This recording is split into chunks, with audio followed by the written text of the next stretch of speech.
दोस्तों, फिल्म का नाम है गॉड्स ऑफ द डीप और यह साल 2023 में रिलीज हुई है। कहानी शुरू होती है। हमें एक रिसर्च टीम दिखाई जाती है जो बायोहैज सूट पहने हुए हैं और दक्षिणी महासागर में एक डूबे हुए सबमरीन को खोज रहे हैं। उनकी तलाश एक खास सैंपल की थी जो समंदर की तल से लाया गया था और वह बक्सा उन्हें मिल जाता है। अब कहानी अतीत की ओर जाती है। पिकमन नाम की एक ऑर्गेनाइजेशन थी जो समुद्र में खोजबीन करती थी। हाल ही में उन्हें दक्षिणी महासागर में एक हैरान करने वाली चीज मिली। 3000 मीटर की गहराई में उन्होंने कुछ प्रॉब्स भेजे और उन्हें पत्थरों का बना एक दरवाजा मिला। यह कुदरती नहीं था, बल्कि किसी ने बनाया था। हैरान करने वाली बात यह थी कि आज तक इंसान इतनी गहराई में नहीं जा सका और वहां कुछ बनाना तो बिल्कुल नामुमकिन है। डॉक्टर जूलिया, जो इस ऑर्गेनाइजेशन की हेड थी, स्कॉच से बहुत खुश लग रही थी। फुटेज देखते हुए वह कहती है, हमने उन्हें ढूंढ लिया, मानो जैसे हम लंबे समय से इसी का इंतजार कर रहे थे। समस्या यह थी कि जब भी ये लोग उस रहस्यमय दरवाजे के पास अपना प्रॉप भेजते, वह वापस नहीं आता। इन्हें जानना था कि वहां क्या है, खासकर डॉक्टर जूलिया को। उन्हें चाहिए थे सैंपल्स जिससे यह जानकारी मिल सके कि आखिर ये आकार किसने और कब बनाया और दरवाजे के उस पार क्या है। डॉक्टर जूलिया मिस्कानक यूनिवर्सिटी में एक एस्ट्रोबायोलॉजिस्ट जिम से मिलने जाती है।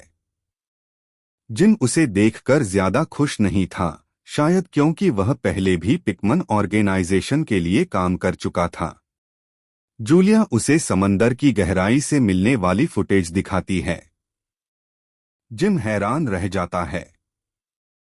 वह कहता है, भाई, इतने नीचे जाकर कोई मैनमेड ऑब्जेक्ट, यह तो मन्नू पाजी का कमाल लग रहा है। जूलिया बताती है कि वह एक टीम बना रही है जो नीचे जाकर सब कुछ पता लगाए। जूलिया जिम को भी स्कॉच पर भेजना चाहती थी। उसने बताया कि पिछले 7 सालों से वे अंटार्कटिक और सदर्न अटलांटिक ओशन में रिसर्च कर रहे हैं। उन्होंने अंटार्कटिक कॉन्टिनेंटल शेल्फ के नीचे एक ट्रेंच का नक्शा बनाया है और समुद्र के सबसे गहरे पॉइंट को ढूंढा है, जो हजारों फीट गहरा है। जिम इस मिशन में शामिल होने के लिए मान जाता है। कुछ दिन बाद जूलिया अलग अलग लोगों को इस मिशन के लिए चुनती है और सभी एक मीटिंग में मिलते हैं।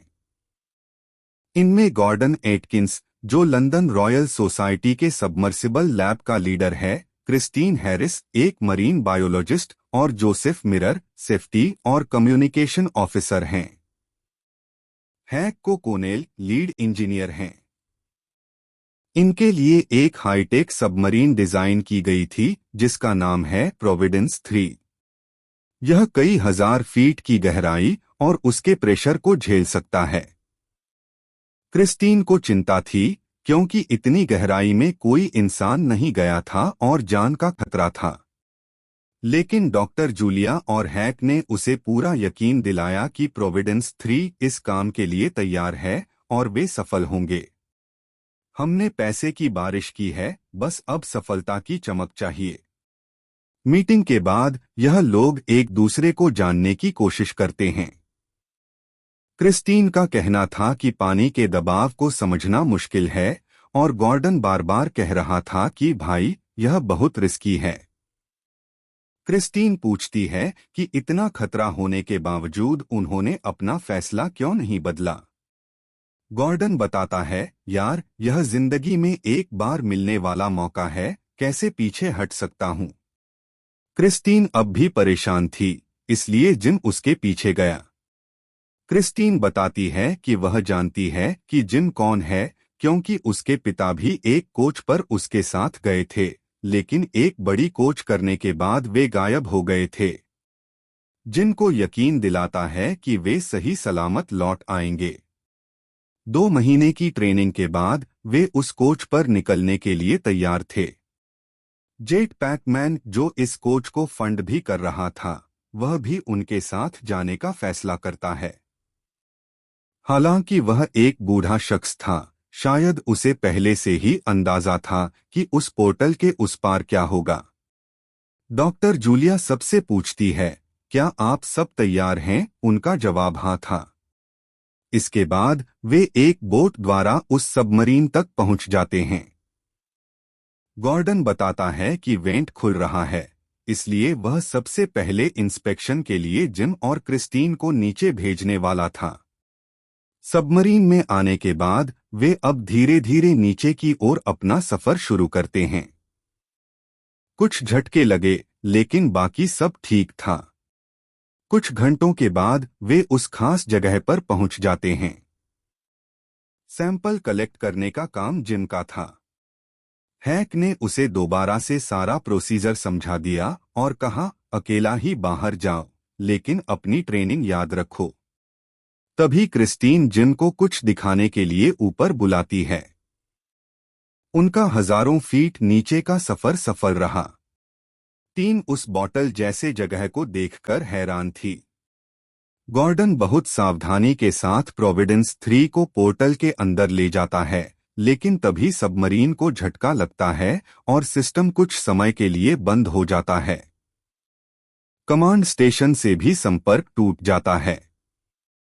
क्रिस्टीन बहुत डर गई थी, लेकिन थोड़े समय बाद सभी सिस्टम फिर से ऑन हो जाते हैं।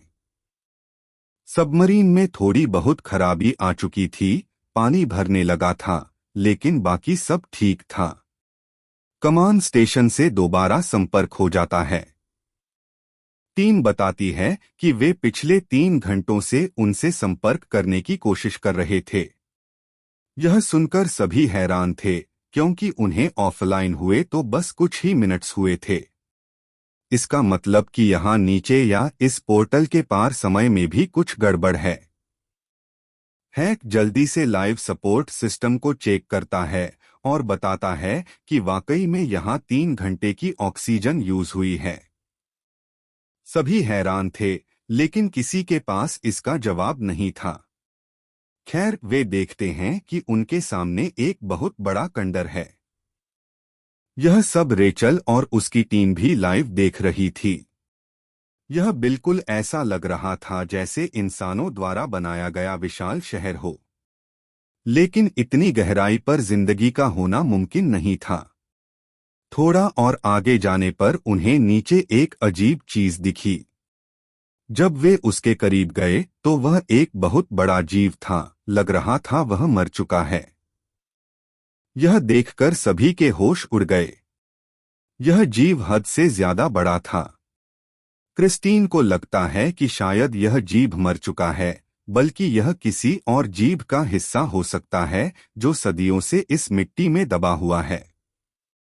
डॉक्टर जूलिया जिन को ऑर्डर देती है कि वह रूवर लेकर उस जीव के करीब जाए और उसका टिश्यू सैंपल कलेक्ट करे। जिन समुद्र में जाने के लिए तैयार हो गया। क्रिस्टीन परेशान थी, लेकिन जिम उसे यकीन दिलाता है कि वह लौट आएगा। जिन उस मरे हुए जीव के करीब पहुंचता है और उसके आकार देखकर वह घबरा जाता है, क्योंकि उसके सामने उनका सबमरीन एक छोटा कैप्सूल जितना ही था। जिन उस विशाल जीव का टिश्यू सैंपल ले लेता है। जैसे ही वह वापस आने लगा, उन्हें रडार पर कुछ दिखा, एक और विशाल जीव जिसके पर भी थे और वह जिंदा भी था। वह जाग गया और गुस्से में था। वह अपने पैर फैलाकर अपना ऑक्टोपस जैसा मुंह बाहर निकालता है और जोर जोर की आवाजें निकालने लगता है, जिससे पानी वाइब्रेट हो रहा था। सभी लोग बहुत डर गए थे। गॉर्डन चाहता था कि मिशन को यहीं रोककर वापस जाएं, लेकिन डॉक्टर जूलिया और जिम मिशन को पूरा करने का विचार रखते हैं। वे सब में से बचने की कोशिश करते हैं, लेकिन अचानक सबमरीन को बड़ा झटका लगता है। उन्हें एहसास होता है कि सबमरीन के सिस्टम को भी क्षति पहुंची है। खैर, सबमरीन बड़ी मुश्किल से बाहर निकल पाती है और सभी लोग सुरक्षित भी बाहर आ जाते हैं। डॉक्टर जूलिया और उसकी टीम भी वापसी करती है। फिल्म खत्म होती है और यह देखने के बाद लगता है कि हर रहस्य के पीछे एक और रहस्य छिपा होता है।